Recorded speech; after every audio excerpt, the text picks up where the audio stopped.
In this video, we'll look at how one can mine the robots.txt file on a website and find interesting things such as hidden directories as well as security vulnerabilities. Now, before we begin, I hope everybody has liked the SecurityTube website which has been put up, and I would definitely encourage people to come forward and give me feedback about how this site can be made better. And also it would be great if you can help me spread the word about the website. So now let's begin with the actual tutorial. So what is robots.txt? Very simply put, it is actually a plain text file which is human readable and is put in the root directory of your website. So for example, if the website is cnn.com, then this file would be located at cnn.com/robots.txt.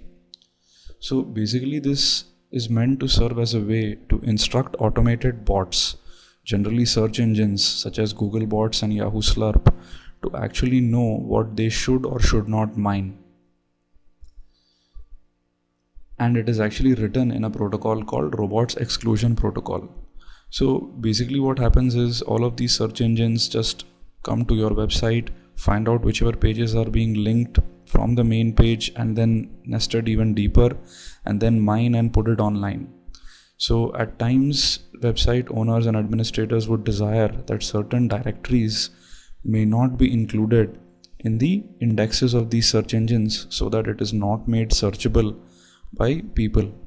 So very recently this whole Google hacking thing started, in which people started using Google to find out hidden pages and directories on various websites. So this is a sample robots.txt file, and pretty much in the beginning what we have is a user agent directive which actually is used to instruct specific user agents. Now one option is to also use a star or a wildcard, which means applies to all user agents. In this case the rules only apply to Googlebot. So basically the user agent for which the rule is Googlebot, and it is disallowed to mine anything in the images directory, anything in the archive directory, and anything in the XYZ directory. Now this rule actually continues. The block ends when another user agent directive actually starts, in which case this directive applies to any automated mining bot, and it requests those bots to disallow or not to mine the images directory. So very simply put, this is an exclusion based protocol in general, where the site administrator actually mentions various directory names which should be excluded from mining. Now the interesting part is that robots.txt should not be used to hide important directories and should never be thought of as some sort of a security cover for the website. And the reason for that is very simple. Number one is the file is world readable, and number two is this is basically an instruction for automated bots to obey, which does not mean that everybody has to obey it, right? Nor is there any access control as such which is applied on the website side to make sure people obey this file.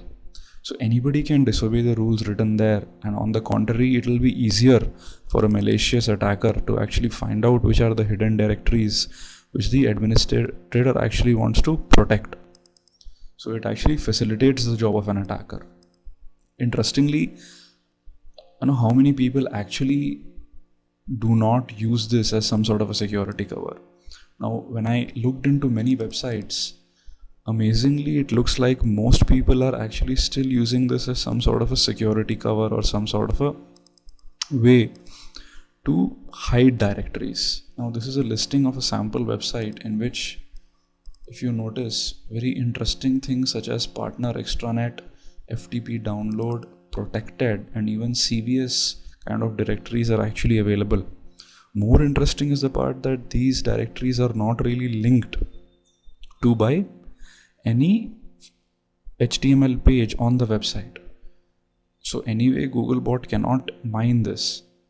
So it has been very stupid that these directories have been mentioned in the disallow rule. Now, just as an example, I tried to connect to the FTP_download directory to see what's there. And if you notice, I ended up into a login screen. Now I've actually erased the actual website to protect its identity, but I can assure you that it is very simple to use a brute force based authentication mechanism to actually break this down.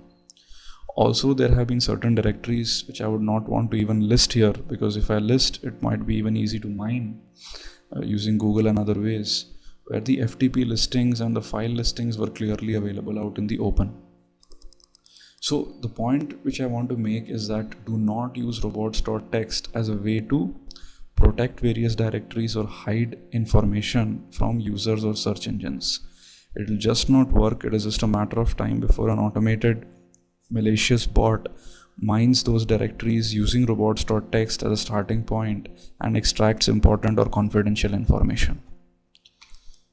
Well, that's all for the presentation. Now we'll move on to the demo where we'll look at some popular website and what sort of things they are trying to hide or use in the robots.txt file.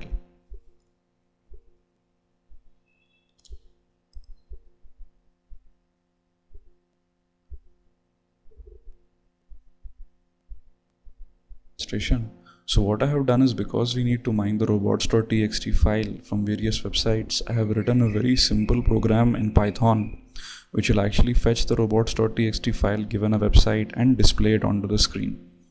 So this program is also available for download, even though it is actually just a 2-liner. So let's have a look at the file. So very simply, I use urllib to actually fetch the robots.txt file and then go ahead and print it out onto the screen. You can actually even do this manually using the wget command. So let's try out one of the more popular sites.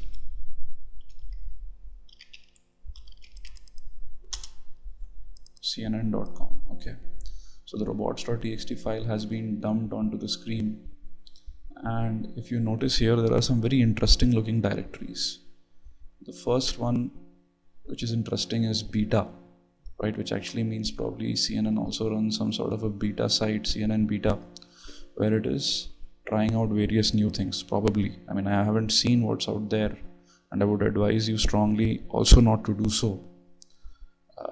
But you know, from an intuition perspective, I think something interesting might be going on there. The second is a development directory, which is also quite interesting. And you also have a partners directory, probably a partner login or something might be available there. And then you have a test directory. Now this is very interesting, right? And then you also have a virtual directory, and of course a web.inf directory. So if you notice, many interesting looking directories have been listed here. Now whether a secondary form of authentication or something is available or not, of course, is pretty doubtful. But I would also discourage you from trying out to access these directories. The idea is just to show that interesting directories do exist, and at times they might contain some valuable information. Now let's also look at another interesting site, ipm.com maybe.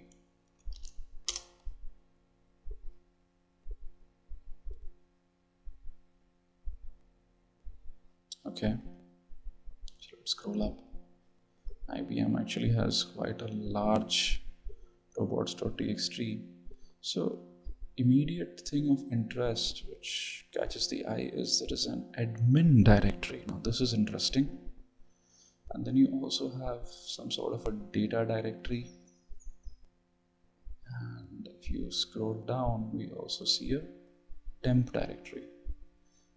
So if you notice, all of these are quite interesting sounding directories which probably might yield some interesting information.